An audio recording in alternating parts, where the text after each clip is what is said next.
Hello there everyone, Ashnflash here, and today we finally got the pictures for the last set that I needed in order to do every 2020 LEGO Star Wars set releasing in January of 2020. So, without further ado, let's go ahead because we got a lot to cover and we also have a sponsor for this video. So, anyways guys, let's go ahead and let's start things off with set number 75263, the Y-Wing Microfighter, and this will be retailing for $9.99 USD, so $14.99 Canadian, and it's pretty cool. The only complaint that I have is like one of the biggest draws I think for the actual Y-Wing was to go and get Zori Bliss there. So to have her here in such a cheap set, it kind of devalues that one in my opinion. It would have been better if it was just like a regular pilot or something like that.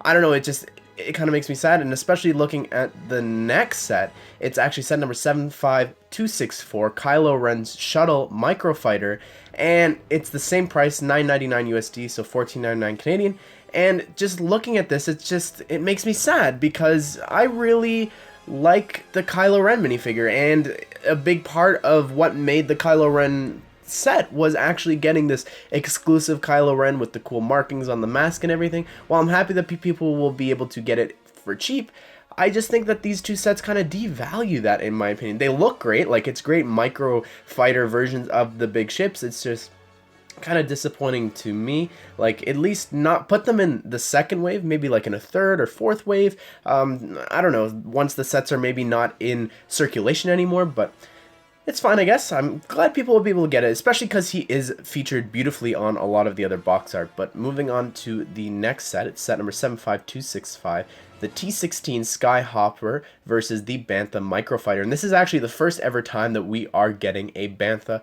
And I would have wished that it was something big like the Dewback, but it's so cute here in the little brick-built version of it. I don't know, I really like it. And the T-16 Skyhopper it's really cool. Like, I've never gotten it before, but these minifigures are really great to get as well.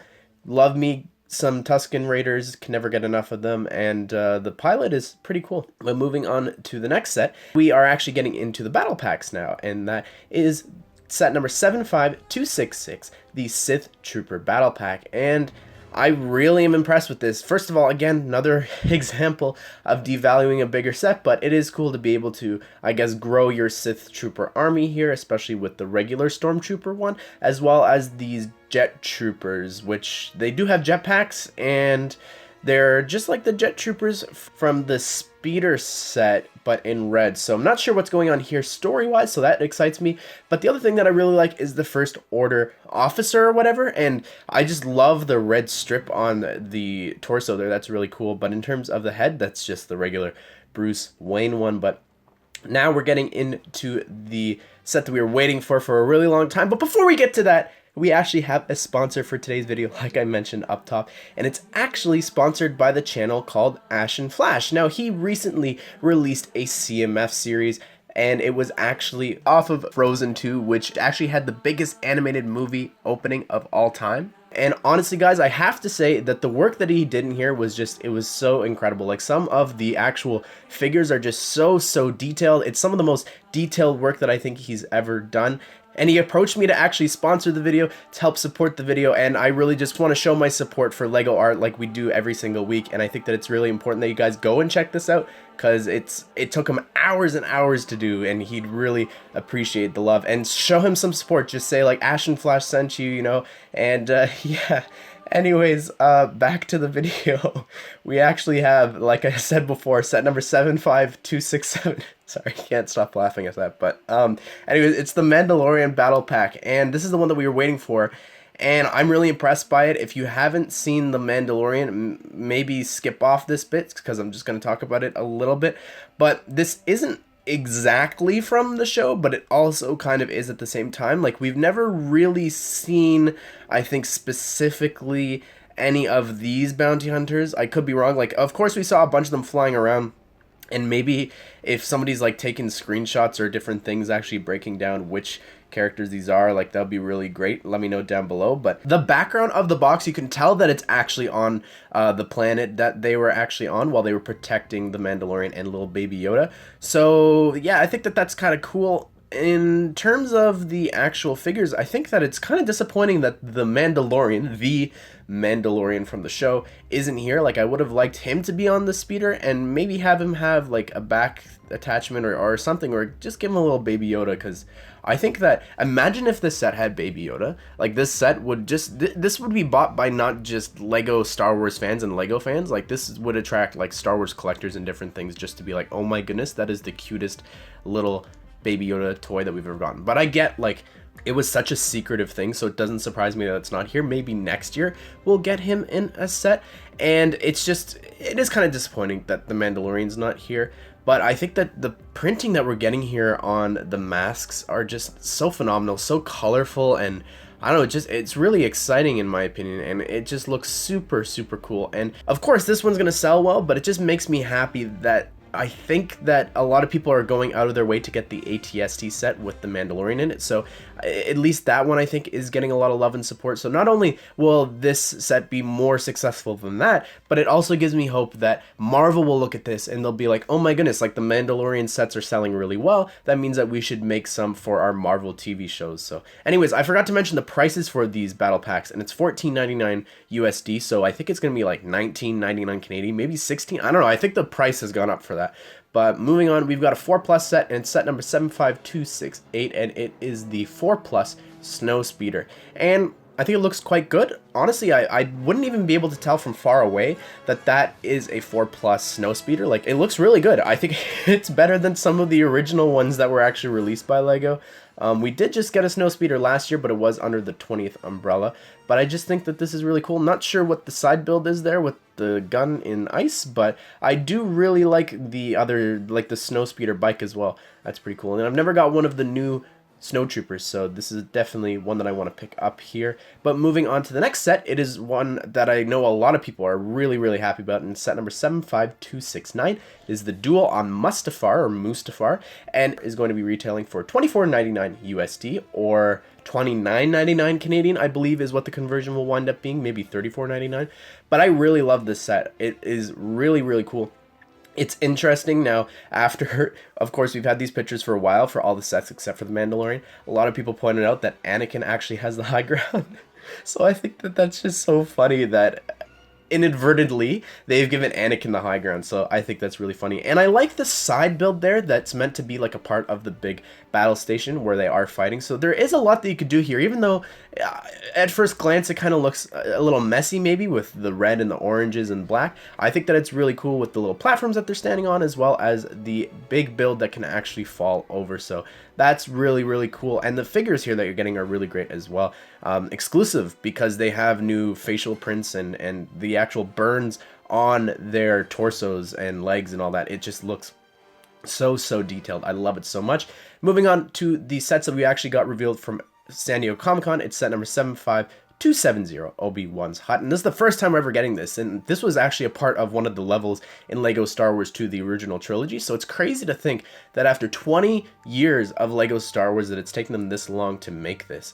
And it is just really, really awesome. And I think that one of the best parts, especially now that we have these beautiful HD pictures, is that the actual projection that R2 is doing on the table there has a brand new Leia hologram. So that's just so amazing to me. And I just love all the details in this, like a little blue milk container. The training droid's really cool, as well as just the inclusion of a Tusken Raider. Like, I think that this set would have been perfect just with the three of them, but to add that as well, it just makes it even better. And I love Tatooine, and I'm definitely going to be picking this up. And it's $29.99 USD, and it'll wind up being $39.99 Canadian. Pretty good price, I think. But moving on to the next set, it's set number 75271, Luke's Landspeeder, and it is going to be $29.99 USD and $39.99 Canadian as well. And this one comes with C-3PO, Luke with a new poncho there, which is pretty cool, as well as a Jawa, and yeah, it's fine. I think that this kind of ties in well with the other set. Of course, if you get them hand in hand, like, you can fit everyone on there, especially because C-3PO and R2 just sit on the back, and I think that overall, I think that this is a pretty good set. I like the little cave that you can put the Jawa in. That's a fun little inclusion, and it's been a long time since I personally have got a Landspeeder, so I'm kind of want to get this, but at the same time, I'm like, I don't know. I don't know if it's worth it. Maybe I'll wait for it to go on sale. But moving on to the next set, it is a Rise of Skywalker set, and it's set number 75272, the Sith Tie-Fighter, and this looks so cool. This is actually the TIE dagger, and it just looks so cool. I love, a lot of people are making fun of it, but I think that the Dorito shape, as they're calling it, just looks so great. And not only are you getting like this cool looking, I just love the red trim. I'm really biased when it comes to red. You guys know this, but it looks really cool, especially with the cockpit in red. But anyways, going back to what I was gonna say, I like that it comes with this stand piece, which is something that we haven't gotten in a long time with the TIE fighters and everything. I guess it's because it actually can't sit, probably. It's just, it'll probably fall over if it's not on the stand. But the minifigures that you're getting in here are absolutely just incredible. Like, you've got the fin from the Millennium Falcon, and again, taking away from that set, but the other figures, the TIE Pilot, as well as the Knight of Ren, which looks absolutely phenomenal. We actually got an Empire magazine picture, and we know that there's 6 Knights of Ren,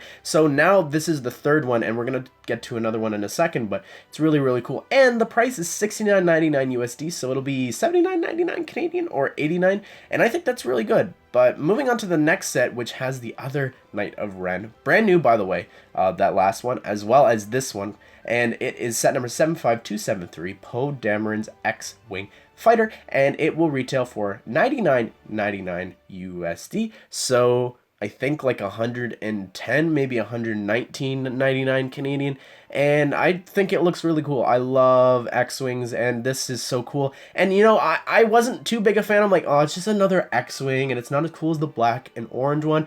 But then they released a poster literally on the same day that they released these set pictures, and whoa, like seeing it face off against all those Star Destroyers, just, it gets me so hyped about this movie. Like, that's just such a powerful shot, and it's such a beautiful looking poster. And in terms of the minifigures, like I said, a beautiful new Knight of Ren with a new helmet piece, as well as Jenna, which is a brand new character, and she has this amazing new hairpiece with goggles on the front. You also get R2 as well as Poe, so that's pretty cool. And I don't know, I think that this is such a cool set, and I really can't wait to get it. But anyways, guys, that's it for all of the January sets, I believe. Now, there is also the Stormtrooper bust and the Boba Fett bust, as well as the buildable Dio. I don't know if that's January. It might be coming in a later wave, but we do know that those are also on the way. But anyways, everyone, I do want to hear your thoughts down below in the comment section. And I'm just really impressed by this wave. Although it does kind of devalue the first wave, I think that this is a really strong addition and a bunch of new stuff, which gets me excited. It's not just like this remake of past sets and stuff, which is what I kind of felt. And I love that every single year we're getting a new Duel set in January. I love that so much. But I want to hear your thoughts. Leave them down below in the comment section. And thanks again to Ashnflash for sponsoring this video. Go check out his Frozen 2 CMF series. Don't worry, there's no spoilers, and I'll link it down below. And I hope that you all enjoyed this video, and I hope that you all have a great day. I'll see you all in the next one. It was actually based Olaf the... It was actually based Olaf the... I can't say. It was actually based Olaf Frozen 2...